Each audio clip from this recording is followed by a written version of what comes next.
অতুল বাবুর থেকে জানতে পেরে সুদীপা ও পরমা যমজ দুই বোন মাকে খুঁজে পেল রূপা তার মেয়েদের। হ্যাঁ বন্ধুরা, আমরা এমনটা দেখতে পাবো অনুরাগের ছোঁয়া ধারাবাহিকের আগামী পর্বগুলোতে। বিস্তারিত জানতে ভিডিওতে লাইক দিয়ে শেষ পর্যন্ত দেখতে থাকুন।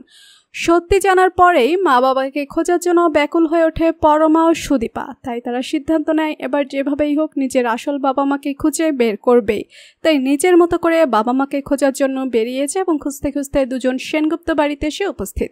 সেখানে এসে রূপা ও কৃষ্ণের ছবি দেখতে পায়। তবে অবাক হয়ে সেনগুপ্ত বাড়িটাকে দেখতে থাকে দুই যমজ বোন।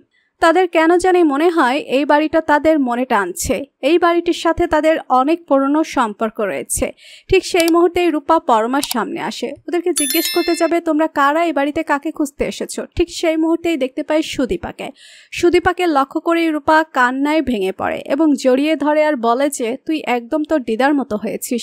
আমি জানতাম তুই বেঁচে আছিস, তবে তোর আরেক বোন সে কোথায়? হঠাৎ করে এই পাশে দাঁড়িয়ে থাকা পরমার দিকে চোখ যেতেই বলে ওঠে, তার মানে তোরা আমার সেই হারিয়ে যাওয়া যমজ মেয়ে? এই বলেই বুকে জড়িয়ে নেয় রূপা। অবশেষে দীর্ঘ 22 বছর পর দুই যমজ মেয়েকেই ফিরে পায় রূপা ও কৃষ্ণ। তো বন্ধুরা, তোমরা এমনটাই চাও যে এভাবেই 22 বছর পর দুই যমজ মেয়েকে ফিরে পায় রূপা কৃষ্ণ? তোমাদের কি মতামত লিখে জানিয়ে দাও কমেন্ট করে। পরবর্তী আপডেট সবার আগে পেতে সাবস্ক্রাইব করুন আমাদের চ্যানেলটি। ধন্যবাদ।